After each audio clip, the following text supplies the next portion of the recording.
ਦੋਸਤੋ ਪੰਜਾਬੀ ਟ੍ਰਿਬਿਊਨ ਦੇ ਪ੍ਰੋਗਰਾਮ ਵੇਲੇ ਦੀ ਗੱਲ ਵਿੱਚ ਤੁਹਾਡਾ ਸਵਾਗਤ ਹੈ।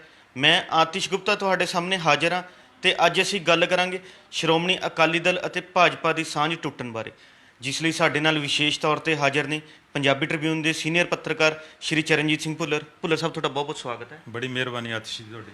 ਚਰਨਜੀਤ ਜੀ, ਦੇਰ ਰਾਤ ਸ਼੍ਰੋਮਣੀ ਅਕਾਲੀ ਦਲ ਨੇ ਭਾਜਪਾ ਨਾਲ ਆਪਣੀ ਸਾਂਝ ਤੋੜਦੇ ਹੋਏ ਐਨਡੀਏ ਗਠਜੋੜ ਤੋਂ ਜਿਹੜੀ ਆਪਣੀ ਹਮਾਇਤ ਵਾਪਸ ਲੈ ਲਈ ਹੈ।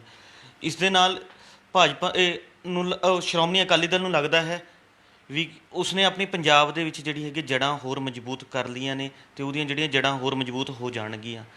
ਇਸ ਦੇ ਜਿਵੇਂ ਦੇਖਣ 'ਚ ਆ ਰਿਹਾ ਹੈ ਵੀ ਕਿ ਭਾਜਪਾ ਅਤੇ ਜਿਹੜੀ ਗਠਜੋੜ ਦੀ ਇਹ ਸੀਗੀ ਅਕਾਲੀ ਦਲ ਦਾ ਗਠਜੋੜ, ਬਹੁਤ ਪੁਰਾਣਾ ਗਠਜੋੜ, ਇਸ 'ਚ ਤਰੇੜ ਆ ਗਈ ਹੈ, ਜਿਹਦਾ ਕਿ ਮੁੱਢ ਇਹ ਕਿਸਾਨ ਅੰਦੋਲਨ ਨੇ ਵੰਡੇ, ਜਿਹੜਾ ਕਿ ਕਿਸਾਨਾਂ ਦੇ ਵੱਲੋਂ ਖੇਤੀ ਬਿੱਲਾਂ ਦੇ ਖਿਲਾਫ ਇਹ ਪ੍ਰਦਰਸ਼ਨ ਕੀਤੇ ਜਾ ਰਹੇ ਸੀ। ਉਹਨਾਂ ਨੇ ਹੀ ਇਹ ਗਠਜੋੜ ਟੁੱਟਣ ਦਾ ਜਿਹੜਾ ਮੁੱਢ ਬੰਨ੍ਹਿਆ। ਜਿਸ ਨੂੰ ਦੇਖਦੇ ਹੋਏ ਭਾਜਪਾ ਅਤੇ ਅਕਾਲੀ ਦਲ ਦੀ ਜਿਹੜੀ ਸਾਂਝ ਹੈ ਉਹ ਟੁੱਟ ਗਈ ਧੜਕ ਕਰਕੇ। ਇਸ ਨੂੰ ਕਿਵੇਂ ਵੇਖਿਆ ਜਾ ਸਕਦਾ ਹੈ? ਦੇਖੋ, ਹੁਣ ਤਾਂ ਇਹ ਕਹਿ ਸਕਦੇ ਹਾਂ ਕਿ ਵੀ ਜਿੰਨੇ ਮੂੰਹ ਉਨੀਆਂ ਗੱਲਾਂ। ਜੀ।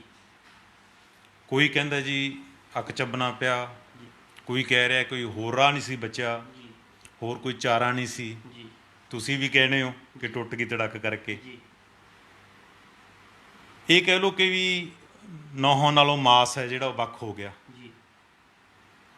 ਜਾਂ ਕਹਿਣ ਵਾਲੇ ਤਾਂ ਇਹ ਵੀ ਕਹੀ ਜਾਂਦੇ ਆ ਕਿ ਭਰਾਵਾਂ ਨੇ ਜਿਹੜੀ ਹੈਗੀ ਹੈ ਘਰ 'ਚ ਜਿਹੜੀ ਕੰਧ ਕੱਢ ਲਈ ਹੈ, ਇਹਨੂੰ ਤੋੜ ਵਿਛੋੜਾ ਕਹਿ ਲਓ, ਕੋਈ ਮਰਜ਼ੀ ਇਸ ਨੂੰ ਨਾਂ ਦੇ ਲਓ, ਪਰ ਇਹ ਸੱਚ ਹੈ ਕਿ ਰਾਤ ਸ਼੍ਰੋਮਣੀ ਅਕਾਲੀ ਦਲ ਦੇ ਪ੍ਰਧਾਨ ਸੁਖਬੀਰ ਸਿੰਘ ਬਾਦਲ ਹੋਰਾਂ ਨੇ ਆਖਰ ਇਹ ਐਲਾਨ ਕੀਤਾ ਕਿ ਸਾਡਾ ਅੱਜ ਤੋਂ ਬਾਅਦ ਜਿਹੜਾ ਹੈਗਾ ਐਨਡੀਏ ਨਾਲ ਕੋਈ ਨਾਤਾ ਨਹੀਂ ਰਹੇਗਾ।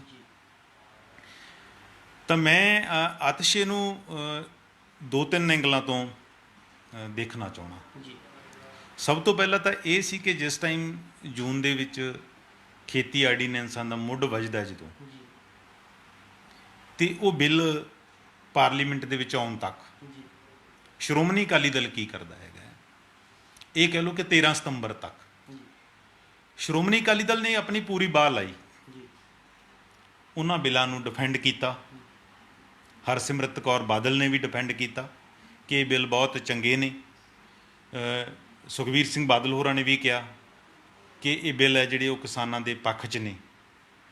ਔਰ 13 ਸਤੰਬਰ ਤੱਕ ਇਹ ਰਾਗ ਹੈ ਜਿਹੜਾ ਚੱਲਦਾ ਰਿਹਾ, ਰੈਗੂਲਰ ਚੱਲਿਆ। ਇਹ ਉਹਦਾ ਮਤਲਬ ਇਹ ਸੀ ਕਿ ਪੰਜਾਬ ਦੀ ਕਿਸਾਨੀ ਦਾ ਇੱਕ ਭਰੋਸਾ ਜਿੱਤਣ ਲਈ ਜਾਂ ਉਹਨਾਂ ਨੂੰ ਕਨਵਿੰਸ ਕਰਾਉਣ ਲਈ ਇਹ ਮੂਵ ਚੱਲੀ ਸੀ, ਜਿਹੜੀ ਫਸਟ ਦੌਰ ਦੀ ਮੂਵਮੈਂਟ ਸੀਗੀ।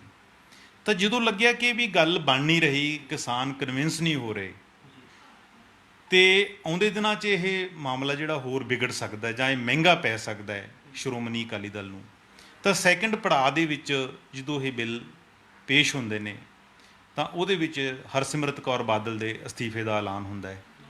ਤਾਂ ਉਸ ਤੋਂ ਬਾਅਦ ਤੈਅ ਹੁੰਦਾ ਹੈ ਕਿ ਅਸੀਂ 21 ਤਰੀਕ ਨੂੰ ਜਿਹੜੇ ਸੁਖਬੀਰ ਸਿੰਘ ਬਾਦਲ ਅਤੇ ਹਰਸਿਮਰਤ ਆ ਜਿਹੜੇ ਕੌਰ ਬਾਦਲ ਹੈ ਉਹ ਸ਼੍ਰੀ ਹਰਿਮੰਦਰ ਸਾਹਿਬ ਆਉਣਗੇ। ਪਰ ਉਸ ਤੋਂ ਬਾਅਦ ਉਹ ਪ੍ਰੋਗਰਾਮ ਹੈ ਜਿਹੜਾ ਕੈਂਸਲ ਹੋ ਜਾਂਦਾ ਹੈ। ਇਹਦੀ ਵੀ ਕੋਈ ਨਾ ਕੋਈ ਵਜ੍ਹਾ ਰਹੀ ਹੋਏਗੀ। ਤਾਂ ਜਿਹੜਾ ਲੱਗਦਾ ਸੀ ਕਿ ਅਸੀਂ ਕਨਵਿੰਸ ਨਹੀਂ ਕਰਾ ਪਾਏ, ਸੈਕਿੰਡ ਸਟੇਜ 'ਤੇ ਲੱਗਿਆ ਸੀ ਕਿ ਉਹ ਅਸਤੀਫੇ ਨਾਲ ਜਿਹੜੀ ਇੱਕ ਕੁਰਬਾਨੀ ਵਾਲੀ ਗੱਲ ਉਭਾਰੀ ਗਈ, ਇੱਕ ਕੁਰਸੀ ਨੂੰ ਲੱਤ ਮਾਰਨ ਵਾਲੀ ਗੱਲ ਕਹੀ। ਜਿਵੇਂ ਮਜੀਠੀਆ ਸਾਹਿਬ ਨੇ ਪਿਛਲੇ ਟਾਈਮ 'ਚ ਥੋੜ੍ਹੇ ਦਿਨ ਪਹਿਲਾਂ ਕਿਹਾ, ਧਰਨੇ 'ਤੇ ਬੈਠੇ ਹੋਏ ਨੇ, ਕਿ ਕੋਈ ਸਰਪੰਚੀ ਨਹੀਂ ਛੱਡਦਾ, ਅਤੇ ਬੀਬਾ ਜੀ ਨੇ ਤਾਂ ਐਡੀ ਵੱਡੀ ਕੁਰਸੀ ਨੂੰ ਤਿਆਗ ਕੀਤਾ ਹੈ ਜਿਹਦਾ ਰੁਤਬਾ ਚੀਫ ਮਿਨਿਸਟਰ ਤੋਂ ਵੀ ਇੱਕ ਤਰ੍ਹਾਂ ਦਾ ਵੱਡਾ ਹੁੰਦਾ, ਇਹ ਕਿਹਾ ਗਿਆ। ਪਰ ਫਿਰ ਜਦੋਂ ਲੱਗਿਆ ਸ਼੍ਰੋਮਣੀ ਅਕਾਲੀ ਦਲ ਨੂੰ, ਉਸ ਤੋਂ ਬਾਅਦ 25 ਤਰੀਕ ਵਾਲੇ ਪ੍ਰੋਗਰਾਮ ਆਪਾਂ ਨੂੰ ਪਤਾ ਹੈ, ਧਰਨੇ ਐਲਾਨੇ ਗਏ ਪੈਰਲਰ। ਤਾਂ ਸੁਖਬੀਰ ਸਿੰਘ ਬਾਦਲ ਹੋਰੀ ਪਟਿਆਲੇ ਆਏ ਕੱਲ੍ਹ, ਤਾਂ ਉੱਥੇ ਵੀ ਉਹਨਾਂ ਨੇ ਮਹਿਸੂਸ ਕੀਤਾ ਜਾਂ ਫੀਡਬੈਕ ਲਈ ਉਹਨਾਂ ਨੇ ਲਾਂਭਾ ਵੀ ਦਿੱਤਾ ਕਿ ਜਿਹੜੇ ਧਰਨਿਆਂ ਦੇ ਵਿੱਚ ਲੋਕਾਂ ਦੀ ਗਿਣਤੀ ਬਹੁਤ ਘੱਟ ਆਈ ਹੈ। ਕਈ ਥਾਵਾਂ 'ਤੇ ਇੱਦਾਂ ਹੋਇਆ ਵੀ ਹੈ, ਕਈ ਥਾਵਾਂ 'ਤੇ ਕਿ ਲੋਕਾਂ ਦੀ ਗਿਣਤੀ 8-8, 10-10 ਸੀ। ਚਲੋ ਉਹਨਾਂ ਦੇ ਆਪਣੇ ਇਲਾਕੇ ਦੇ ਵਿੱਚ ਸੈਂਕੜਿਆਂ ਦੇ ਵਿੱਚ ਵੀ ਸੀ। ਤਾਂ ਉਹਨਾਂ ਨੇ ਜਿਹੜਾ ਗਰਾਊਂਡ ਰਿਐਲਿਟੀ ਦੇਖ ਲਈ ਸੀ, ਉਹਨੂੰ ਲੱਗਦਾ ਕਿ ਅਸਤੀਫੇ ਨਾਲ ਗੱਲ ਨਹੀਂ ਬਣ ਰਹੀ, ਕਿ ਲੋਕਾਂ ਦੇ ਵਿੱਚ ਇੱਕ ਜਿਹੜਾ ਇਤਬਾਰ ਖੋਇਆ ਗਿਆ ਉਸ ਨੂੰ ਮੁੜ ਬਹਾਲ ਅਸਤੀਫਾ ਨਹੀਂ ਕਰ ਸਕੇਗਾ। ਤਾਂ ਪਾਰਟੀ ਦੀ ਲੀਡਰਸ਼ਿਪ ਵੀ ਅੰਦਰੋਂ ਮਹਿਸੂਸ ਕਰ ਰਹੀ ਸੀ। ਉਸ ਤੋਂ ਬਾਅਦ ਫਿਰ ਤੀਸਰਾ ਦੌਰ ਸ਼ੁਰੂ ਹੁੰਦਾ ਹੈ, ਜਿਹੜਾ ਰਾਤ ਜੀ ਦਾ ਮੁੱਢ ਵੱਜਿਆ ਹੈਗਾ ਕਿ ਸਾਡਾ ਇਹਦੇ ਨਾਲ ਕੋਈ ਨਾਤਾ ਨਹੀਂ। ਤਾਂ ਸ਼੍ਰੋਮਣੀ ਅਕਾਲੀ ਦਲ ਨੂੰ ਲੱਗਦਾ ਹੋ ਕਿ ਜੇ ਕਿਸਾਨੀ ਦੇ ਵਿੱਚ ਅਸੀਂ ਆਪਣੇ ਪੈਰ ਲਾਉਣੇ ਹੈ ਤਾਂ ਸਾਨੂੰ ਇਹ ਤੋੜ ਵਿਛੋੜਾ ਕਰਨਾ ਪੈਣਾ ਹੈ। ਕਿਉਂਕਿ ਇੱਕ ਵਿਸ਼ਵਾਸ ਬਹਾਲੀ ਦਾ ਇਸ਼ੂ ਸੀ, ਇੱਕ ਭਰੋਸੇ ਦਾ ਸਵਾਲ ਸੀਗਾ। ਤਾਂ ਇਹ ਤਾਂ ਹੁਣ ਵੱਖਰਾ ਇਸ਼ੂ ਹੈ ਕਿ ਵੀ ਆਉਂਦੇ ਦਿਨਾਂ ਦੇ ਵਿੱਚ ਇਹ ਜਿਹੜਾ ਤੋੜ ਵਿਛੋੜਾ ਹੈ ਇਹ ਸ਼੍ਰੋਮਣੀ ਅਕਾਲੀ ਦਲ ਦੇ ਕਿੰਨੇ ਕੁ ਪੈਰ ਲਾ ਸਕੇਗਾ। ਨੋ ਡਾਊਟ ਕਿ ਇੱਕ ਲੋਕਾਂ ਦੀ ਜਿਸ ਤਰ੍ਹਾਂ ਵਿਰੋਧੀ ਪਾਰਟੀਆਂ ਦੀ ਮੰਗ ਸੀ ਕਿ ਉੱਥੋਂ ਬਾਹਰ ਆਓ, ਤਾਂ ਉਹ ਆ ਗਏ ਨੇ। ਹੋ ਸਕਦਾ ਇਹਦੇ ਨਾਲ ਥੋੜ੍ਹਾ ਜਿਹਾ ਅਕਾਲੀ ਦਲ ਨੂੰ ਇੱਕ ਠੁੰਮਣਾ ਵੀ ਲੋਕਾਂ 'ਚ ਆਉਣ ਦਾ ਮੌਕਾ ਮਿਲੇਗਾ, ਲੋਕਾਂ 'ਚ ਕੱਢਣ ਦਾ ਮੌਕਾ ਮਿਲੇਗਾ। ਹੋ ਸਕਦਾ ਗ੍ਰਾਫ ਵੀ ਥੋੜ੍ਹਾ ਜਿਹਾ ਠੀਕ ਰਹੇ। ਪਰ ਜਿਹੜਾ ਇੱਕ ਏਡੇ ਲੰਬੇ ਟਾਈਮ ਤੋਂ ਭਰੋਸਾ, ਇਹ ਨਹੀਂ ਕਿ ਇਕੱਲਾ ਖੇਤੀ ਬਿੱਲਾਂ ਦਾ ਇਸ਼ੂ ਨਹੀਂ ਹੈਗੀ, ਲੋਕਾਂ ਦੇ ਮਨ 'ਚ ਬਹੁਤ ਸਾਰੇ ਉਬਾਲ ਨੇ, ਗੁਬਾਰ ਨੇ ਜਿਹੜੇ ਨਿਕਲ ਨਹੀਂ ਸੀ ਰਹੇ, ਜਿਹਦਾ ਮੁੱਢ ਬਰਗਾੜੀ ਤੋਂ ਸ਼ੁਰੂ ਹੋਇਆ। ਈਵਨ ਸ਼੍ਰੋਮਣੀ ਅਕਾਲੀ ਦਲ ਲੂਜ ਵੀ ਕੀਤਾ, 14 ਸੀਟਾਂ 'ਤੇ ਆਇਆ, ਇਹਦੇ ਬਾਵਜੂਦ ਵੀ ਲੋਕਾਂ ਦਾ ਹਜੇ ਗੁੱਸਾ ਕਿਤੇ ਨਾ ਕਿਤੇ ਉਸ ਰੂਪ ਦੇ ਵਿੱਚ ਪਿਆ ਹੈਗਾ। ਤਾਂ ਹੁਣ ਪਿੱਛੇ ਜਿਸ ਦਿਨ ਧਰਨਾ ਲੱਗਿਆ ਸੀਗਾ ਆਤਿਸ਼ ਲੰਬੀ ਦੇ ਵਿੱਚ 25 ਤਰੀਕ ਨੂੰ, ਤਾਂ ਸ਼੍ਰੋਮਣੀ ਅਕਾਲੀ ਦਲ ਨੇ ਇੱਕ ਟਰੈਕਟਰਾਂ ਦੇ ਰੂਪ ਦੇ ਵਿੱਚ ਮਾਰਚ ਦੇ ਵਿੱਚ ਸਾਡੇ ਪ੍ਰਧਾਨ ਜੀ ਗਏ, ਸੁਖਬੀਰ ਸਿੰਘ ਬਾਦਲ ਨੂੰ ਜਿਹੜਾ ਅਸੀਂ ਟਰੈਕਟਰ ਚਲਾਉਂਦੇ ਦੇਖਿਆ, ਅਖਬਾਰਾਂ 'ਚ ਵੀ ਆਇਆ। ਤੇ ਉਦੋਂ ਪਹਿਲਾਂ ਬੜੇ ਦੋਸ਼ ਵੀ ਲੱਗੇ ਉਹਨਾਂ 'ਤੇ। ਜਾਖੜ ਸਾਹਿਬ ਕਹਿੰਦੇ ਰਹੇ ਕਿ ਪ੍ਰਧਾਨ ਸਾਹਿਬ ਜਿਹੜੇ ਯੂ ਟਰਨ ਲੈ ਗਏ ਨੇ, ਤੇ ਮਨੋਰੰਜਨ ਕਾਲੀਆ ਜੀ ਨੇ ਵੀ ਅੱਜ ਇਹੀ ਕਿਹਾ ਹੈ ਕਿ ਸੁਖਬੀਰ ਬਾਦਲ ਜੀ ਤਾਂ ਯੂ ਟਰਨ ਲੈ ਗਏ ਨੇ। ਪਰ ਇਹਦਾ ਖੁਲਾਸਾ ਜਿਸ ਦਿਨ ਟਰੈਕਟਰ 'ਤੇ ਗਏ ਨੇ ਉਹ ਲੰਬੀ ਦੇ ਵਿੱਚ ਆਪ ਕੀਤਾ ਸ਼੍ਰੋਮਣੀ ਅਕਾਲੀ ਦਲ ਦੇ ਪ੍ਰਧਾਨ ਨੇ। ਸੁਖਬੀਰ ਜੀ ਨੇ ਕਿਹਾ ਕਿ ਅਕਾਲੀਆਂ ਲਈ ਕੋਈ ਬੈਕ ਗੇਅਰ ਨਹੀਂ, ਕਿ ਅਕਾਲੀ ਜਿੱਥੇ ਡਟ ਗਏ ਉੱਥੇ ਡਟ ਗਏ, ਪਿਛਾਂਹ ਨਹੀਂ ਮੁੜਦੇ, ਪਿਛਾਂਹ ਨਹੀਂ ਹਟਦੇ। ਤਾਂ ਜਿਹੜਾ ਟਰੈਕਟਰ ਲੈ ਕੇ ਜਾਂਦੇ ਸੀ ਫੋਰਡ, ਉਸ ਤੋਂ ਮੈਨੂੰ ਆਤਿਸ਼ਿਕ ਗੱਲ ਯਾਦ ਆ ਗਈ ਆ, ਉਹ ਮੈਂ ਸਾਂਝੀ ਕਰਨਾ ਚਾਹਾਂਗਾ ਆਪਣੇ ਦਰਸ਼ਕਾਂ ਨਾਲ। ਜਿਸ ਟਾਈਮ ਅਸੀਂ ਯੂਨੀਵਰਸਿਟੀ ਪੜ੍ਹਦੇ ਸੀ ਤੇ ਸਾਡਾ ਇੱਕ ਦੋਸਤ ਅਮਲੋਹ ਕੋਲੇ ਉਹਦਾ ਪਿੰਡ ਸੀਗਾ, ਤੇ ਅਕਸਰ ਅਸੀਂ ਉਹਦੇ ਪਿੰਡ ਜਾਂਦੇ ਰਹਿੰਦੇ ਸੀਗੇ। ਤਾਂ ਉਹਦੇ ਜਿਹੜੇ ਗੁਆਂਢੀ ਸੀ ਉਹ ਗਿਆਨੀ ਕਾ ਲਾਣਾ ਵੱਜਦਾ ਸੀ, ਗਿਆਨੀ ਕਾ। ਤਾਂ ਉਹਨਾਂ ਦੇ ਗੇਟ ਤੇ ਇੱਕ ਟਰੈਕਟਰ ਖੜਾ ਹੁੰਦਾ ਸੀ, DT 14। DT 14 ਜਦੋਂ ਗ੍ਰੀਨ ਰੈਵੋਲੂਸ਼ਨ ਆਈ ਹੈ ਨਾ 1960-70 ਦੇ ਦਹਾਕੇ ਦੇ ਵਿੱਚ, ਤਾਂ ਇਹ ਰਸ਼ੀਅਨ ਟਰੈਕਟਰ ਸੀਗੇ। ਇਹ ਆਏ ਸੀ ਬੜੇ ਹੋਰ ਕਿਸਮ ਦੇ, ਹਲਕੇ ਫੁਲਕੇ ਜਿਹੇ ਵੀ ਸੀਗੇ। ਤਾਂ ਇਹ ਉਦੋਂ ਕਾਫੀ ਮਸ਼ਹੂਰ ਵੀ ਹੁੰਦੇ ਸੀ ਸ਼ੁਰੂਆਤੀ ਦੌਰ ਦੇ ਵਿੱਚ। ਤਾਂ ਉਹ ਜਦੋਂ ਸੁਬਾਹ ਸੁਬਾਹ ਉਹ ਤਾਇਆ ਸੀ, ਗਿਆਨੀ ਤਾਇਆ ਕਹਿੰਦੇ ਹੁੰਦੇ ਸੀ ਜਿਹੜਾ ਟਰੈਕਟਰ ਚਲਾਉਂਦਾ ਹੁੰਦਾ ਸੀ, ਤਾਂ ਉਹ ਸੁਬਾਹ ਸੁਬਾਹ ਜਦੋਂ ਸਟਾਰਟ ਕਰਦੇ ਤਾਂ ਉਹ ਲਾਲਾ ਲਾਲਾ ਹੋ ਜਾਣੀ। ਤਾਂ ਇੱਕ ਦਿਨ ਅਸੀਂ ਦੇਖਿਆ ਕਿ ਇਹ ਕੀ ਰੌਲਾ ਪੈਂਦਾ, ਤਾਂ ਦੱਸਿਆ ਕਿ ਇਹ ਟਰੈਕਟਰ ਦੇ ਬੈਕ ਗੇਅਰ ਹੈ ਨਹੀਂ। ਪਤਾ ਨਹੀਂ ਉਹਦੀ ਤਾਏ ਵਾਲੇ ਟਰੈਕਟਰ 'ਚ ਕੋਈ ਖਰਾਬੀ ਪਈ ਵੀ ਸੀ, ਬੈਕ ਗੇਅਰ ਨਹੀਂ ਸੀ, ਇਸ ਕਰਕੇ ਉਹਨੂੰ ਚਲਾਉਣ ਵੀ ਇਕੱਲਾ ਤਾਇਆ ਹੀ ਜਾਣਦਾ ਸੀ। ਉਹਦੇ ਗੁਰਾਂ ਤੋਂ ਤਾਇਆ ਹੀ ਜਾਣੂ ਸੀ। ਤਾਇਆ ਉਹਨੂੰ ਸੁਬਾਹ ਲੈ ਜਾਂਦਾ ਖੇਤ, ਤੇ ਸ਼ਾਮ ਨੂੰ ਖੇਤਾਂ ਤੋਂ ਵਾਪਸ ਲਿਆ ਕੇ ਉੱਥੇ ਖੜਾ ਕਰ ਦਿੰਦਾ। ਤੇ ਚੰਗੀ ਬਾਹੀ ਵੀ ਕੀਤੀ ਉਸ ਟਰੈਕਟਰ ਨੇ, DT 14 ਨੇ। ਤੇ ਪਿੰਡ ਦੇ ਵਿੱਚ ਉਹਨਾਂ ਦਾ ਕਾਫੀ ਨਾਂ ਵੀ ਸੀ ਕਿ ਗਿਆਨੀ ਕੇ ਲਾਣਾ ਜਿਹੜਾ ਬੜਾ ਸਕਸੈਸਫੁਲ ਹੈ ਜਾਂ ਕਾਮਯਾਬ ਹੋਇਆ ਕਾਰੋਬਾਰ ਦੇ ਵਿੱਚ, ਖੇਤੀ ਦੇ ਕੰਮ ਦੇ ਵਿੱਚ ਚੰਗੀ ਖੇਤੀ ਕਰਦੇ ਸੀ, ਚੰਗੀ ਜੀਲਡ ਹੁੰਦੀ ਸੀ। ਤਾਂ ਜੇ ਕਿਤੇ ਦਿਨ ਵੇਲੇ ਟਰੈਕਟਰ ਖੜਾ ਹੁੰਦਾ ਤਾਂ ਉਹ ਪੱਕਾ ਹੁੰਦਾ ਸੀ ਵੀ ਤਾਇਆ ਅੱਜ ਬਿਮਾਰ ਹੋ ਗਿਆ ਹੋਊਗਾ, ਕਿਉਂਕਿ ਹੋਰ ਤਾਂ ਬੈਕ ਗੇਅਰ ਪੈਂਦਾ ਸੀ, ਹੋਰ ਕੋਈ ਚਲਾਉਣ ਨਹੀਂ ਸੀ ਜਾਣਦਾ। ਤਾਂ ਸਾਡਾ ਉੱਥੇ ਆਉਣ ਜਾਣ ਬਣਿਆ ਰਹਿੰਦਾ ਸੀ। ਤਾਂ ਹੌਲੀ ਹੌਲੀ ਕੀ ਆਇਆ ਕਿ ਉਹ ਅੱਗੇ ਤਾਏ ਦੇ ਪੋਤੇ ਆ ਗਏ ਨਵੇਂ ਜਵਾਨਾਂ, ਉਹਨੂੰ ਲੱਗਿਆ ਕਿ ਟਰੈਕਟਰ ਕੀ ਹੈਗਾ, ਤਾਂ ਉਹਨਾਂ ਨੇ ਉਹਨੂੰ ਮੋਡੀਫਾਈ ਕਰ ਲਿਆ, ਉਹਦੇ ਕਲੱਚ ਕਲੁੱਚ ਚੇਂਜ ਕਰ ਲਏ, ਨਵੇਂ ਜ਼ਮਾਨੇ ਦਾ ਟਰੈਕਟਰ ਉਹਨੂੰ ਬਣਾ ਲਿਆ। ਤੇ ਤਾਏ ਦਾ ਜਿਹੜਾ ਬਾਹ ਟੁੱਟ ਗਿਆ ਟਰੈਕਟਰ ਨਾਲੋਂ, ਤਾਂ ਉਹ ਇੱਕਦਮ ਤਾਏ ਨੂੰ ਕਹਿੰਦੇ ਵੀ ਤਾਇਆ ਟਰੈਕਟਰ ਚਲਾ ਕੇ ਦੇਖ। ਉਹ ਕਹਿੰਦਾ ਵੀ ਹੁਣ ਨਹੀਂ ਆਪਣੇ ਗੇਟ 'ਚ ਆਉਂਦਾ ਪੁੱਤ, ਹੁਣ ਤਾਂ ਤੁਸੀਂ ਉਹਨੂੰ ਆਪਣੇ ਹਾਣ ਦਾ ਬਣਾ ਲਿਆ ਉਹ ਟਰੈਕਟਰ ਨੂੰ। ਤਾਂ ਮੈਨੂੰ ਇਹ ਸ਼੍ਰੋਮਣੀ ਅਕਾਲੀ ਦਲ ਦੀ ਜਿੱਥੋਂ ਤੱਕ ਸਵਾਲ ਹੈਗਾ, ਤਾਂ ਮੈਨੂੰ ਪਤਾ ਨਹੀਂ ਕਿਉਂ ਟਰੈਕਟਰ ਯਾਦ ਆ ਜਾਂਦਾ ਹੈ। ਰਾਤ ਵੀ ਜਦੋਂ ਫੈਸਲਾ ਆਇਆ ਤਾਂ ਮੇਰੇ ਦਿਮਾਗ 'ਚ ਇੱਕਦਮ ਉਹ DT 14 ਘੁੰਮਿਆ, ਕਿਉਂਕਿ ਮਨਪ੍ਰੀਤ ਨੇ ਵੀ ਜਦੋਂ ਆਪਦੇ ਤਾਏ ਨਾਲੋਂ ਵਿਛੋੜਾ ਕੀਤਾ, ਉਹਨੇ ਵੀ ਇਸ ਕਿਸਮ ਦੇ ਕੁਝ ਇਲਜ਼ਾਮ ਲਾਏ ਸੀ ਕਿ ਅਕਾਲੀ ਦਲ ਉਹ ਪੁਰਾਣਾ ਨਹੀਂ ਰਿਹਾ। ਟਕਸਾਲੀ ਅਲੱਗ ਹੋਏ, ਉਹਨਾਂ ਨੇ ਵੀ ਕਿਹਾ ਕਿ ਉਹ ਪੁਰਾਣਾ ਦਲ ਨਹੀਂ ਰਿਹਾ। ਸ਼੍ਰੋਮਣੀ ਅਕਾਲੀ ਦਲ ਨੇ ਮੂਲ ਸਿਧਾਂਤਾਂ ਤੋਂ ਜਿਹੜਾ ਥਿੜਕ ਗਿਆ ਹੈਗਾ, ਆਪਣਾ ਜਿਹੜਾ ਪਿਛੋਕੜ ਭੁੱਲ ਗਿਆ, ਆਪਣਾ ਮੂਲ ਭੁੱਲ ਗਿਆ। ਤਾਂ ਮੈਨੂੰ ਨਹੀਂ ਪਤਾ ਕਿ ਉਹ ਟਰੈਕਟਰ ਜਿਹੜਾ ਮੇਰੇ ਅਮਲੋਹ ਦੇ ਪਿੰਡਾਂ ਵਾਲਾ ਹੈਗਾ, ਪਤਾ ਨਹੀਂ ਕਿੱਥੇ ਜੰਗਾਲ ਲੱਗਿਆ ਹੋਊ ਉਹਨੂੰ ਜਾਂ ਕਿੱਥੇ ਹੋਊਗਾ। ਚਲੋ ਅਸੀਂ ਤਾਂ ਉਸ ਟਰੈਕਟਰ ਦੀ ਵੀ ਸੁੱਖ ਮੰਗਦੇ ਹਾਂ, ਅਸੀਂ ਤਾਂ ਖੇਤਾਂ ਦੀ ਵੀ ਸੁੱਖ ਮੰਗਦੇ ਹਾਂ। ਤੇ ਹੁਣ ਜਿੱਥੋਂ ਤੱਕ ਇਹ ਵੱਡੇ ਬਾਦਲ ਸਾਹਿਬ ਦਾ ਸਵਾਲ ਹੈਗਾ, ਤਾਂ ਵੱਡੇ ਬਾਦਲ ਸਾਹਿਬ ਤਾਂ ਹਮੇਸ਼ਾ ਹੀ ਜਦੋਂ ਵੀ ਗੱਠਜੋੜ ਸੀ, ਅਲਾਇੰਸ ਸੀਗਾ, ਹਾਲਾਂਕਿ ਟੌੜਾ ਸਾਹਿਬ ਵੀ ਉਹਨਾਂ ਨੂੰ ਕਹਿੰਦੇ ਰਹਿੰਦੇ ਸੀ ਕਿ ਤੁਸੀਂ ਅਨਕੰਡੀਸ਼ਨਲ ਜਿਹੜੀ ਸਪੋਰਟ ਇੰਨੀ ਨਾ ਕਰੋ ਉਹਨਾਂ ਤੋਂ। ਪਰ ਬਾਦਲ ਸਾਹਿਬ ਇਸ ਗੱਲ ਲਈ ਵਜਦ ਸੀਗੇ ਕਿਉਂਕਿ ਇੱਕ ਤਾਂ ਲਿਬਰਲ ਨੇਤਾ ਸੀਗੇ, ਹਿੰਦੂ ਏਕਤਾ ਦੀ ਗੱਲ ਕਰਦੇ ਸੀਗੇ, ਤੇ ਸੈਂਟਰ ਨੂੰ ਵੀ ਇਹ ਫਿੱਟ ਆਉਂਦੇ ਸੀ ਕਿ ਮਿਨੋਰਟੀ ਦਾ ਇੱਕ ਫੇਸ ਸੀ ਉਹਨਾਂ ਕੋਲੇ। ਤਾਂ ਉਹ ਕਹਿੰਦੇ ਹੁੰਦੇ ਸੀ ਕਿ ਜਿਉਂਦੇ ਜੀ ਜਿਹੜਾ ਗੱਠਜੋੜ ਹੈ ਅਲਾਇੰਸ ਹੈ ਜਿਹੜਾ ਐਨਡੀਏ ਨਾਲੋਂ ਸਾਡਾ ਟੁੱਟੇਗਾ ਨਹੀਂ, ਪਰ ਉਹਨਾਂ ਦੇ ਜਿਉਂਦੇ ਜੀ ਜਿਹੜਾ ਅਲਾਇੰਸ ਹੈ ਜਿਹੜਾ ਟੁੱਟ ਗਿਆ, ਉਹਨਾਂ ਦੀ ਅਜੇ ਕੋਈ ਪ੍ਰਤੀਕਿਰਿਆ ਨਹੀਂ ਆਈ। ਤੇ ਹਰਸਿਮਰਤ ਕੌਰ ਬਾਦਲ ਵੀ ਹੁਣ ਕਹਿ ਰਹੇ ਨੇ ਕਿ ਜਿਹੜਾ ਅਲਾਇੰਸ ਦਾ ਮੁਹੰਦਰ ਹੈ ਉਹ ਹੁਣ ਵਾਜਪਾਈ ਵੇਲੇ ਦਾ ਜਾਂ ਬਾਦਲ ਸਾਹਿਬ ਵੇਲੇ ਦਾ ਉਹ ਅਲਾਇੰਸ ਨਹੀਂ ਰਿਹਾ। ਉਸ ਕਿਸਮ ਦੀ ਸ਼ਰਧਾ ਜਿਹੜੇ ਸਬੰਧ ਹੁੰਦੇ ਨੇ ਸੱਚੇ ਸੁੱਚੇ ਉਹ ਨਹੀਂ ਰਹੇ ਇਹਨਾਂ ਦੇ ਵਿੱਚ, ਉਹਨਾਂ ਚੀਜ਼ਾਂ ਤੋਂ ਥਿਰਕ ਗਿਆ। ਪਰ ਮੈਂ ਉਸ ਤੋਂ ਅੱਗੇ ਕਰਨਾ ਚਾਹੁੰਦਾ ਗੱਲ ਤੁਹਾਡੇ ਨਾਲ ਕਿ ਹਰਸਿਮਰਤ ਕੌਰ ਬਾਦਲ ਨੇ ਵੀ ਪਿਛਲੇ ਦਿਨਾਂ 'ਚ ਇਹ ਸਾਰੀਆਂ ਗੱਲਾਂ ਕੀਤੀਆਂ ਨੇ, ਪਰ ਲੋਕ ਹੁਣ ਜਿਹੜੇ ਵਿਰੋਧੀ ਵੀ ਹੈ ਜਾਂ ਕਿਸਾਨ ਵੀ ਇਹ ਸਵਾਲ ਉਠਾ ਰਹੇ ਨੇ ਕਿ ਜਿਸ ਟਾਈਮ ਉਹਨਾਂ ਨੂੰ ਪਤਾ ਸੀਗਾ ਕਿ ਜਿਸ ਤਰ੍ਹਾਂ ਹਰਸਿਮਰਤ ਕੌਰ ਬਾਦਲ ਨੇ ਕਿਹਾ ਪਿਛਲੇ ਦਿਨਾਂ ਦੇ ਵਿੱਚ ਕਿ ਸੈਂਟਰ ਦੇ ਜਿਹੜੇ ਸਾਨੂੰ ਜਦੋਂ ਕੈਬਨਿਟ ਮੀਟਿੰਗ ਸੀ ਸਾਨੂੰ ਏਜੰਡਾ ਨਹੀਂ ਦੱਸਿਆ ਗਿਆ ਜਾਂ ਸਾਡੀ ਗੱਲ ਨਹੀਂ ਸੁਣੀ ਗਈ, ਅਸੀਂ 3 ਦਫਾ ਸੈਂਟਰ ਕੋਲ ਅਪਰੋਚ ਕੀਤਾ। ਪਰ ਹੁਣ ਲੋਕ ਇਹ ਸਵਾਲ ਕਰਦੇ ਨੇ ਕਿ ਜੇ ਅਗਰ 3 ਵਾਰੀ ਤੁਹਾਡੀ ਗੱਲ ਨਹੀਂ ਸੁਣੀ ਗਈ ਸੀ, ਤੁਹਾਨੂੰ ਏਜੰਡਾ ਜਾਂ ਦਿਖਾਇਆ ਨਹੀਂ ਗਿਆ ਸੀਗਾ, ਤਾਂ ਫਿਰ ਤੁਸੀਂ ਇਹਨਾਂ 13 ਸਤੰਬਰ ਤੱਕ ਉਹਨਾਂ ਬਿੱਲਾਂ ਨੂੰ ਡਿਫੈਂਡ ਕਿਉਂ ਕਰਦੇ ਰਹੇ, ਉਹਨਾਂ ਆਰਡੀਨੈਂਸਾਂ ਨੂੰ ਡਿਫੈਂਡ ਕਿਉਂ ਕੀਤਾ ਜੇ ਅਗਰ ਤੁਹਾਨੂੰ ਪਤਾ ਸੀਗਾ। ਸੁਖਬੀਰ ਸਿੰਘ ਬਾਦਲ ਵੀ ਹੁਣ ਕਹਿ ਰਹੇ ਨੇ, ਉਹਨਾਂ ਨੇ ਪ੍ਰੈਸ ਕਾਨਫਰੰਸ ਦੇ ਵਿੱਚ ਵੀ ਕਿਹਾ ਕਿ ਇਹ ਮੋੜਾ ਕਿਉਂ ਆਇਆ, ਘਰ ਦੇ ਵਿੱਚ ਕੰਧ ਕਿਉਂ ਨਿਕਲੀ ਹੈਗੀ ਹੈ। ਉਹ ਕਹਿੰਦੇ ਕਿ ਪੰਜਾਬ ਨਾਲ, ਪੰਜਾਬ ਦੀ ਕਿਸਾਨੀ ਨਾਲ ਔਰ ਪੰਜਾਬੀਅਤ ਨਾਲ ਇਹ ਬਹੁਤ ਵੱਡਾ ਅਨਿਆਂ ਹੋ ਰਿਹਾ ਸੀ ਜਿਹੜਾ ਅਸੀਂ ਝੱਲ ਨਹੀਂ ਸਕਦੇ ਸੀ। ਇਸੇ ਕਰਕੇ ਉਹਨਾਂ ਨੇ ਪਹਿਲਾਂ ਅਸਤੀਫਾ ਦਿੱਤਾ ਤੇ ਫਿਰ ਐਨਡੀਏ ਚੋਂ ਬਾਹਰ ਆਉਣ ਦਾ ਫੈਸਲਾ ਕੀਤਾ। ਹੁਣ ਇਹਨਾਂ ਨੇ ਫੈਸਲਾ ਕੀਤਾ, ਇਹਨਾਂ ਨੂੰ ਲੱਗਿਆ ਹੁਣ ਸ਼੍ਰੋਮਣੀ ਅਕਾਲੀ ਦਲ ਨੂੰ ਕਿ ਅਸੀਂ ਜੜ੍ਹਾਂ ਨਾਲੋਂ ਉਖੜੇ ਹਾਂ, ਕਿਤੇ ਨਾ ਕਿਤੇ ਗੜਬੜ ਹੋਈ ਹੈ, ਗਲਤੀਆਂ ਹੋਈਆਂ ਨੇ, ਠੀਕ ਹੈ।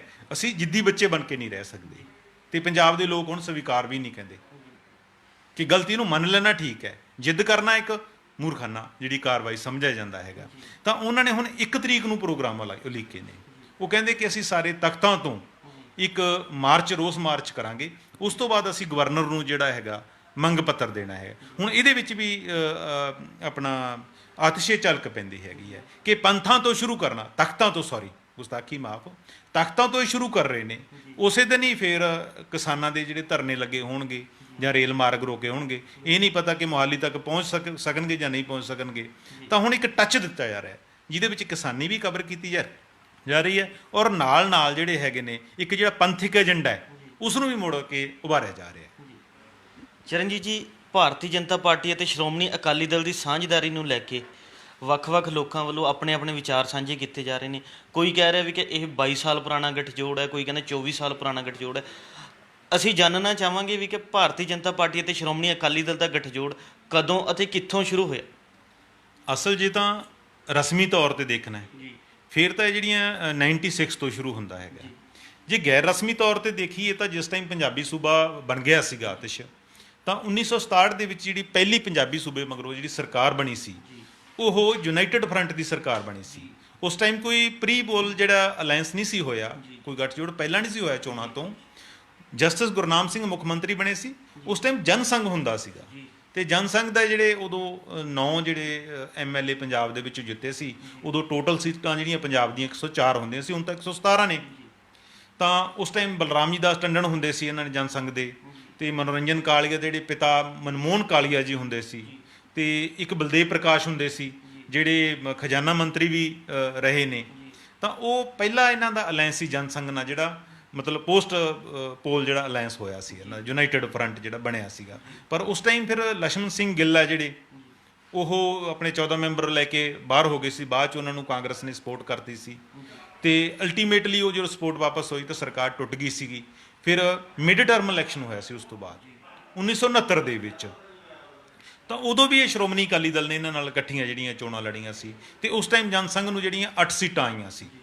ਉਦੋਂ ਵੀ ਜਸਟਿਸ ਗੁਰਨਾਮ ਸਿੰਘ ਜਿਹੜੇ ਸੈਕਿੰਡ ਟਾਈਮ ਚੀਫ ਮਿਨਿਸਟਰ ਬਣੇ ਸੀ, ਪਰ ਉਦੋਂ ਇੱਕ ਬਖੇੜਾ ਕੋਈ ਖੜਾ ਹੋ ਗਿਆ ਸੀ ਰਾਜ ਸਭਾ ਦੇ ਮੈਂਬਰਾਂ ਦਾ, ਕੋਈ ਕਿ ਸ਼ਾਇਦ ਇਹਨੇ ਜਸਟਿਸ ਗੁਰਨਾਮ ਸਿੰਘ ਨੇ ਕੋਈ ਇੰਡੀਪੈਂਡੈਂਟ ਬੰਦਾ ਕੋਈ ਜਿਤਾ ਲਿਆ ਸੀ ਪਾਰਟੀ ਦੇ ਉਲਟ ਜਾ ਕੇ, ਕੋਈ ਇਸ ਕਿਸਮ ਦਾ ਇਸ਼ੂ ਉਸ ਟਾਈਮ ਦੇ ਵਿੱਚ ਖੜਾ ਹੋਇਆ ਸੀਗਾ। ਤਾਂ ਉਸ ਤੋਂ ਬਾਅਦ ਜਿਹੜਾ ਫਿਰ ਪਾਰਟੀ ਪ੍ਰਧਾਨ ਨੇ ਆਪਣੇ ਪ੍ਰਕਾਸ਼ ਸਿੰਘ ਬਾਦਲ ਹੋਰਾਂ ਨੂੰ ਜਿਹੜਾ ਚੀਫ ਮਿਨਿਸਟਰ ਜਿਹੜੇ ਪਹਿਲੀ ਵਾਰ ਬਣੇ ਸੀਗੇ, ਇਹਨਾਂ ਨੂੰ ਸਹੁੰ ਚੁਕਾਈ ਗਈ ਸੀਗੀ। ਤਾਂ ਸਰਕਾਰ ਚੱਲ ਰਹੀ ਸੀ ਤੇ ਕਿ ਉਸ ਟਾਈਮ ਕੀ ਹੋਇਆ ਕਿ ਸ਼੍ਰੀ ਗੁਰੂ ਨਾਨਕ ਦੇਵ ਜੀ ਦਾ 500 ਸਾਲਾ ਦਿਵਸ ਹੈ, ਜਨਮ ਦਿਹਾੜਾ ਆ ਗਿਆ ਸੀਗਾ ਤੇ ਅਸੈਂਬਲੀ ਦੇ ਵਿੱਚ ਮਤਾ ਆਇਆ ਸੀਗਾ ਕਿ ਜਿਹੜੀ GNDU ਹੈਗੀ ਹੈ ਇਸ ਨੂੰ ਬਣਾਉਣ ਦਾ, ਗੁਰੂ ਨਾਨਕ ਦੇਵ ਯੂਨੀਵਰਸਿਟੀ ਬਣਾਉਣ ਦਾ। ਤਾਂ ਜਨਸੰਘ ਨੇ ਇਸ ਗੱਲ ਤੇ ਰੌਲਾ ਪਾ ਲਿਆ ਸੀਗਾ। ਉਹ ਕਹਿ ਰਹੇ ਸੀ ਕਿ ਜੇ ਤੁਸੀਂ ਗੁਰੂ ਨਾਨਕ ਦੇ ਸ਼੍ਰੀ ਗੁਰੂ ਨਾਨਕ ਦੇਵ ਜੀ ਦੇ ਨਾਂ ਤੇ ਯੂਨੀਵਰਸਿਟੀ ਬਣਾਉਣੀ ਹੈ ਤਾਂ ਜਲੰਧਰ ਦੇ ਵਿੱਚ ਪੈਰਲਰ ਤੁਸੀਂ ਜਿਹੜੀ ਮਹਾਰਿਸ਼ੀ ਦਿਆਨੰਦ ਹੈ ਉਹਨਾਂ ਦੇ ਨਾਮ ਤੇ ਯੂਨੀਵਰਸਿਟੀ ਬਣਾਓ। ਬਾਅਦ ਦੇ ਵਿੱਚ ਹੁਣ ਰੋਹਤਕ ਦੇ ਵਿੱਚ ਬਣੀ ਵੀ ਹੋਈ ਹੈ।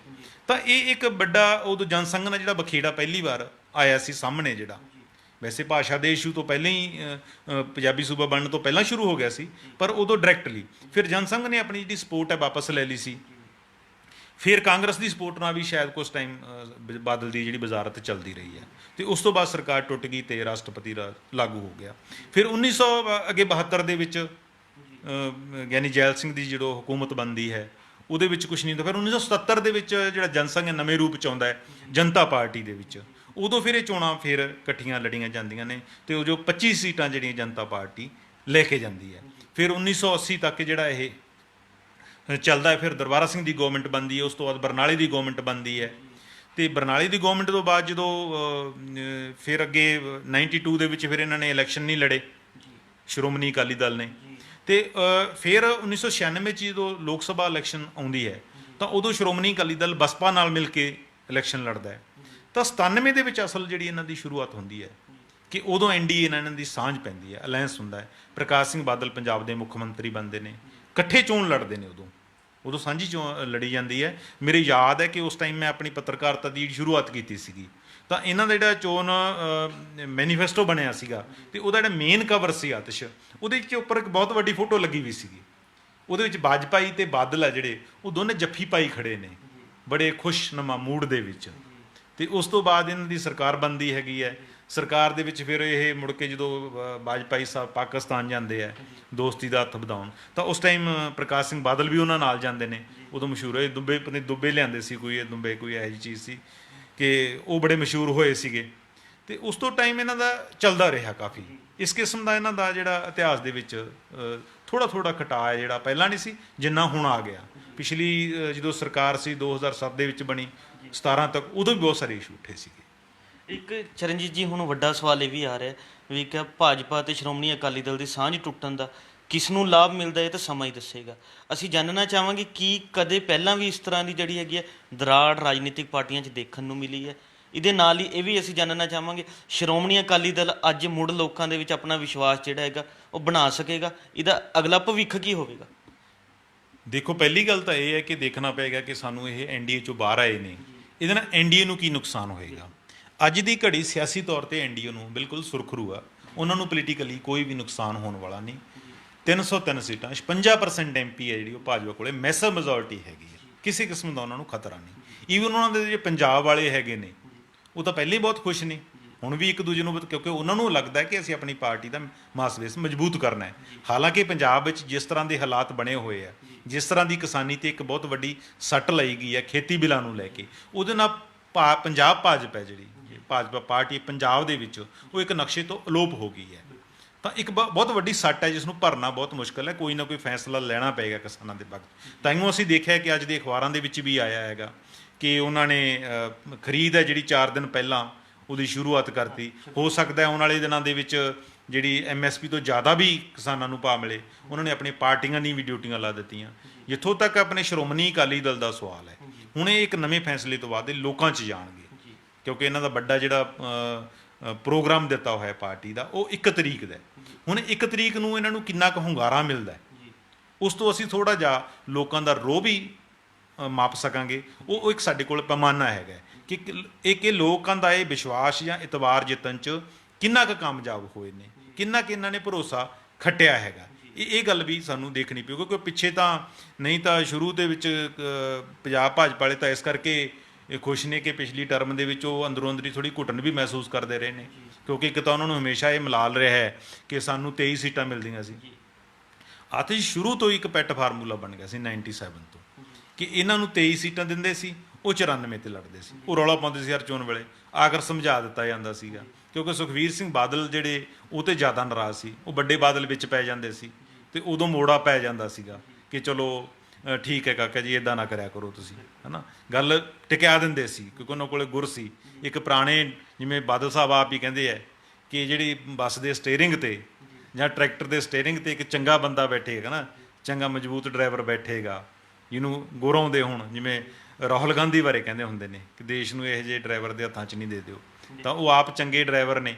ਪਰ ਜਦੋਂ ਸਾਡੇ ਟਰੈਕਟਰ 'ਚ ਮੁੜ ਕੇ ਲੱਗਿਆ ਪਤਾ ਕਿ ਇਹਨੂੰ ਠੀਕ ਨਹੀਂ ਚੱਲ ਰਿਹਾ, ਤਾਂ ਬਾਦਲ ਸਾਹਿਬ ਨੇ ਵੀ ਪਿਛਲੇ 8-9 ਮਹੀਨਿਆਂ ਬਾਅਦ ਆ ਕੇ ਬਿਆਨ ਦਿੱਤਾ ਸੀ ਕਿ ਆਰਡੀਨੈਂਸ ਹੈ ਜਿਹੜੇ ਉਹ ਵਧੀਆ ਨੇ, ਪਰ ਉਹਨੂੰ ਲੱਗਿਆ ਕਿ ਹੁਣ ਟਰੈਕਟਰ ਹੈ ਜਿਹੜਾ ਚਲਾਉਣਾ ਮੇਰੇ ਵੱਸ ਦਾ ਨਹੀਂ ਰੋਕ ਰਿਹਾ, ਕਿਉਂਕਿ ਨਵੇਂ ਜ਼ਮਾਨੇ ਦੇ ਮੁੰਡਿਆਂ ਨੇ ਜਿਹੜੀ ਉਹ 'ਚ ਮੋਡੀਫਿਕੇਸ਼ਨ ਕਰ ਲਈ ਹੈ। ਤਾਂ ਹੁਣ ਮੈਨੂੰ ਜਿਹੜਾ ਇਹ ਲੱਗਦਾ ਕਿ ਆਉਣ ਵਾਲੇ ਦਿਨਾਂ 'ਚ, ਕਿਉਂਕਿ 1 ਤਰੀਕ ਨੂੰ ਫੇਰ ਸੰਘਰਸ਼ ਜੇ ਕਿਸਾਨਾਂ ਦਾ ਰੁਕਿਆ ਨਹੀਂ, ਰੋਹ ਠੰਡਾ ਨਹੀਂ ਪਿਆ, ਤਾਂ ਮੈਨੂੰ ਇੱਕ ਤਾਂ ਇਹ ਲੱਗਦਾ ਕਿ ਇਹਨਾਂ ਨੂੰ ਹੁਣ ਜਿਹੜਾ ਸਿਆਸੀ ਅਖਾੜਾ ਹੈਗਾ, ਇੱਕ ਤਾਂ ਇਹ ਹੈ ਕਿ ਨਾ ਆਤਿਸ਼, ਕਿ ਜੇ ਘਰ 'ਚ ਅੱਗ ਲੱਗੀ ਹੋਵੇ ਤਾਂ ਉਦੋਂ ਕੋਈ ਰੌਲਾ ਨਹੀਂ ਪਾਉਂਦਾ, ਉਦੋਂ ਕੋਈ ਬਹਿਸਬਾਜ਼ੀ ਨਹੀਂ ਹੁੰਦੀ। ਤਾਂ ਪਹਿਲੀ ਗੱਲ ਤਾਂ ਇਹ ਕਿ ਜੇ ਪੰਜਾਬ 'ਚ ਇਸ ਕਿਸਮ ਦੇ ਮਾਹੌਲ ਬਣਿਆ ਹੈਗਾ, ਖੇਤੀ ਵੱਲੋਂ ਕਿਸਾਨਾਂ ਦੇ ਅੰਦਰ ਇੱਕ ਅੱਗ ਭੜਕ ਰਹੀ ਹੈ, ਉਸ ਨੂੰ ਪਹਿਲਾਂ ਤਾਂ ਸ਼ਾਂਤ ਕਰਨ ਦੀ ਲੋੜ ਹੈ। ਹੋ ਕੀ ਰਿਹਾ ਕਿ ਆਪਸ 'ਚ ਇੱਕ ਦੂਜੇ 'ਤੇ ਇਲਜ਼ਾਮਬਾਜ਼ੀ ਕਰ ਰਹੇ ਨੇ, ਤਾਂ ਪਾਰਟੀ ਜਿਵੇਂ CM ਨੇ ਕਿਹਾ ਕਿ ਮੈਂ ਅੱਗੇ ਲੱਗਣ ਨੂੰ ਤਿਆਰ ਹਾਂ, ਕਿ ਤੁਸੀਂ ਆਓ, ਇਹਨਾਂ ਨੂੰ ਲੜਾਈ ਹੁਣ ਦਿੱਲੀ ਜਾ ਕੇ ਲੜਨੀ ਚਾਹੀਦੀ ਹੈ। ਇਹ ਤਾਂ ਹੁਣ ਆਪਣੀ ਕੁਰਸੀ ਦੀ ਲੜਾਈ ਲੜ ਰਹੇ ਹੈ। ਇੱਕ ਗੱਲ ਤਾਂ ਇਹ ਹੈ ਕਿ ਆਤਿਸ਼, ਆਪਣੀ ਟਾਈਮ ਵੀ ਕਾਫੀ ਹੋ ਗਿਆ, ਮੈਨੂੰ ਲੱਗਦਾ ਆਪਾਂ ਨੂੰ ਸਮਾਪਤ ਕਰਨਾ ਚਾਹੀਦਾ ਹੈ ਕਿ ਕੋਈ ਵੱਡੀ ਕੁਰਸੀ 'ਤੇ ਬੈਠਣ ਨਾਲ ਰਾਜਾ ਨਹੀਂ ਬਣ ਜਾਂਦਾ। ਜੇ ਤੁਸੀਂ ਰਾਜ ਕਰਨਾ ਹੈ ਤਾਂ ਲੋਕਾਂ ਦੇ ਦਿਲਾਂ 'ਤੇ ਕਰਨਾ ਪਏਗਾ, ਅਤੇ ਉਹ ਦਿਲ ਹੈ ਜਿਹੜੇ ਉਹ ਵੱਡਾ ਵੀ ਦਿਖਾਉਣਾ ਪਏਗਾ ਦਿਲ ਤੁਹਾਨੂੰ ਰਾਜ ਕਰਨ ਦੇ ਲਈ। ਅਤੇ ਨਾਲ ਜਿਹੜੇ ਟਰੈਕਟਰ ਹੈਗੇ ਨਾ, ਉਹ ਖੇਤਾਂ 'ਚ ਹੀ ਸ਼ੋਭਦੇ ਨੇ, ਖੇਤਾਂ 'ਚ ਹੀ ਚੱਲਣਗੇ ਤਾਂ ਹੀ ਉਹ ਚੰਗੀ ਪੈਦਾਵਾਰ ਦੇਣਗੇ। ਸੋ ਲੋੜ ਹੈਗੀ ਹੈ ਕਿ ਜੇ ਸਾਡੇ ਸਿਆਸੀ ਲੋਕਾਂ ਨੇ, ਪੋਲੀਟੀਕਲ ਪਾਰਟੀਆਂ ਨੇ ਲੋਕਾਂ ਦੇ ਦਿਲਾਂ 'ਤੇ ਰਾਜ ਕਰਨਾ ਹੈ, ਤਾਂ ਤੁਹਾਨੂੰ ਖੇਤਾਂ ਦੇ ਰਾਜੇ ਦਾ ਥੋੜ੍ਹਾ ਖਿਆਲ ਕਰਨਾ ਪਏਗਾ। ਔਰ ਜਿਹੜਾ ਟਰੈਕਟਰ ਅਸੀਂ ਲੈ ਕੇ ਕਿਤੇ ਹੋਰ ਘੁੰਮ ਰਹੇ ਸੀ, ਉਹਨੂੰ ਮੁੜ ਕੇ ਫੇਰ ਸਾਨੂੰ ਖੇਤਾਂ 'ਚ ਲਿਆਉਣਾ ਪਏਗਾ। ਇੰਨਾ ਹੀ ਮੈਂ ਤਾਂ ਕਹਿਣਾ ਚਾਹਾਂਗਾ। ਇਹ ਸਨ ਪੰਜਾਬੀ ਟ੍ਰਿਬਿਊਨ ਦੇ ਸੀਨੀਅਰ ਪੱਤਰਕਾਰ ਸ਼੍ਰੀ ਚਰਨਜੀਤ ਸਿੰਘ ਭੁੱਲਰ, ਜਿਨ੍ਹਾਂ ਨੇ ਆਪਣੇ ਵਿਚਾਰ ਸਾਡੇ ਨਾਲ ਸਾਂਝੇ ਕੀਤੇ। ਕੱਲ੍ਹ ਨੂੰ ਇਸੇ ਸਮੇਂ ਫਿਰ ਮਿਲਾਂਗੇ ਪ੍ਰੋਗਰਾਮ ਵੇਲੇ ਦੀ ਗੱਲ ਵਿੱਚ। ਧੰਨਵਾਦ।